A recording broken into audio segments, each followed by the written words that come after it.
feel kind of disrespected that you kind of were picked like the one that he thinks is gonna make history against? No, it's all good. You know, I've been the one that gets picked a lot. You know, a few years ago, Juan Diaz needed to come back win after losing to Marquez. I got picked. You know, Miguel Cotto needed an opponent in the Garden when he was getting rocked a little bit in a couple of fights before that, but he needed a guy like himself. So I got picked. You know, fortunately, I would say for me, I have just enough flaws, just enough ability to get picked a lot for these kind of fights. You know, if you're too good, if you're not marketable enough, you don't get picked. You know, so in that way, I'm fortunate to get these opportunities. And then sometimes I'll upset the apple cart. You know what I mean? I went to Ukraine and beat Losichenko. I went to Houston. I beat Juan Diaz even if I didn't get it, and then I ended up getting the rematch out of it and beating him. So you know, you take your chances on me. You know, and people do find out I'm here for a reason. You know, I'm not just the guy who just showed up and got here. You know. I didn't get my titles handed to me like Adrien Broner did. I didn't have that fight, those fights where it's free money on HBO or Showtime where it's like, oh, let's just get him with a bomb nobody ever heard of. And put it on pay TV so he looks good to win. Anytime I had to really put on pay TV, I had to fight real men, real fighters. I didn't get that free money. You know what I mean? So it's a lot of that has come down to character. You know what I mean? He's used to being spoiled. He's used to having it easy. What happens when he's not? What happens when he's got to think? What happens when his rib is bleeding? His mouth is bleeding? You know, and he's got to think his way through it. What's going to happen? Man, we don't know that, man, because we've never seen that situation because it's not because he's beaten good fighters, it's because he's been in with bombs and he's been able to beat them just on talent. Well, can you explain the rationale behind the show? Well, he just loves to be like Floyd Mayweather. He don't have his own personality, like I said. I mean, this guy even talks like that. He even times the stutters like Floyd. The stutter Floyd does is not on purpose. You know, once in a while he'll like lose his train of thought, he'll stutter. Adrien stutters like him, bro. It's crazy. He breathes like he times his breaths. Like if Floyd Mayweather breathes a certain amount of times a minute, Adrien Broner will make sure he finds out so he can breathe that many times a minute. Like it is crazy, man. He says the same things. You don't train harder than me. That's what Floyd says. Like, we all train hard at this level. You know what I mean? So it's a big insecurity, bro. It's a big insecurity, and that's what I mean. And that's why when he brings up the chick, it's like, yo, dog, I've been getting laid since before you had hair on your balls. You know what I'm saying?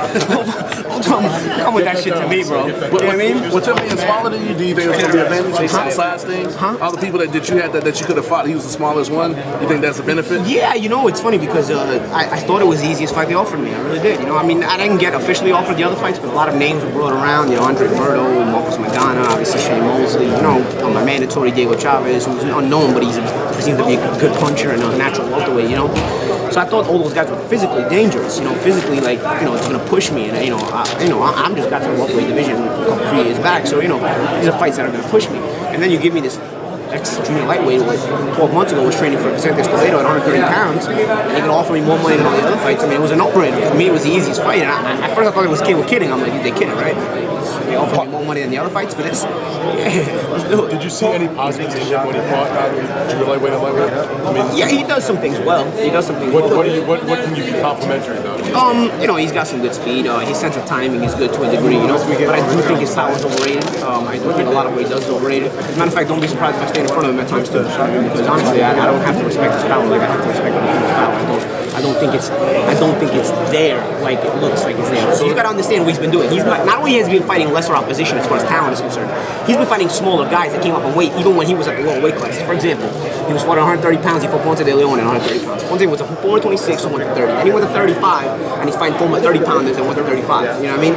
Gavin Reese, you're gonna tell me he's a former 140 pound champion. Gavin Reese made his career off one fight, the Suleiman by upset, when he got knocked out his first defense against Katana. So you can't even give me that fluke and count it as a legitimate opponent or a legitimate thing. This guy's been fighting lesser opposition and smaller opposition, all in one. Now he's fighting a bigger man and a more talented man, all in one. It's a big jump for a lot of reasons. Are you going to try to then stop him, or are you going to outbox him? I'm going to beat his ass, and if he may get stopped, he's a pussy, he's a sissy. They're going to have to will him off the stool at a certain point in the fight, because he's getting his ass beat every round. They're going to have to will him. You're not a guy that I mean, you win a lot of fights, but you're not a Look at my opponents. Look, did you see what Pablo Cano looked like? Did you see what Zinchenko looked like? Did you see what Orlando Lara looked like? Okay, well, then Lucio Mike Lozada looked like. They look like they got beaten down. You see the size of them? Punching power, whatever. It's not better. It's not about being better. It's we're grown men hitting each other. But you know, I don't know. I managed to get 2 stoppages at this weight. I don't know why. You know what I mean? I'm doing a lot of good things with Everett Brown. It's more.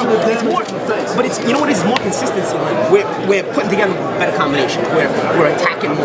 We're a little bit more offensive minded. It's not so much one punch or burst. I'm not gonna tell you I'm sitting down more here or doing things more there.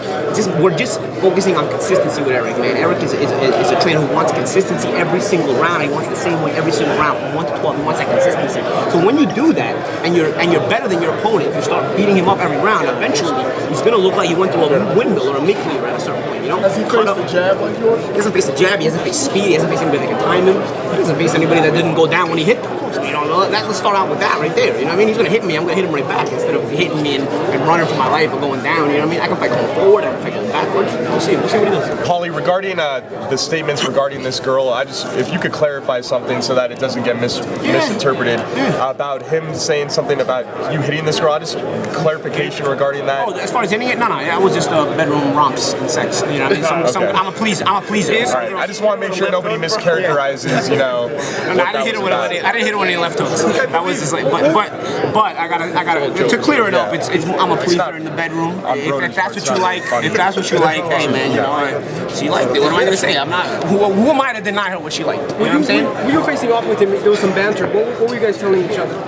He basically kept saying the same thing over and over again. So I told him, yo, you gotta get more creative than that. You're gonna have to come up with more material. You know what it is? He rehearses everything he's gonna say, and then he gets here and he said it all when he was on stage, and then he got in my face and he didn't know what to say anymore because he said everything already. So all he could say was, I'm gonna fuck you up, or I train harder than you. I'm gonna fuck you up. I train harder than you. You can't beat me. All right, dude, but that's not really creative. That's not gonna do anything for you, dude. Saying all that, it ain't nothing I haven't heard before. Like I said, I fought better fighters than him. You know what I mean? So I fought stronger fighters than him. So you know, all this hype is generated from him being without Heyman and nothing else. No, you've never seen somebody who's done so little with his career like him, and he's beating guys he's supposed to be beating. You've never seen somebody who's done so little with his career get so many accolades.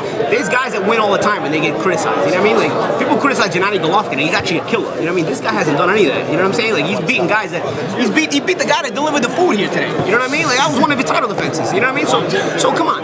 You know, it's a big jump when you're actually beating guys that are world class and when you're beating guys that are, that are less than world class. And people say all the time, who's this guy fought? Who's this guy fought? But legitimately speaking, was Adrien Broner fought? I mean, literally, Tony DeMarco, who was short hard in so many fights, showed up for a payday against Broner. That money goes a long way in Mexico. If you watch the fight, DeMarco didn't want to fight the same way he has in the past. I don't know what it was in him that night. He hasn't fought since. I think he's just like, I got my payday, I can retire, I'm good, I want to be with my family. More power to him, that's fine. But he fought like a punk when he fought Broner. And I know the talent of Broner has something to do with that. But at the same time, it's a guy that you have to dig in and make him dig your heels in the dirt and make him have to dig in and see where he goes from there. He doesn't like to dig in. How has your broadcasting career influenced your boxing?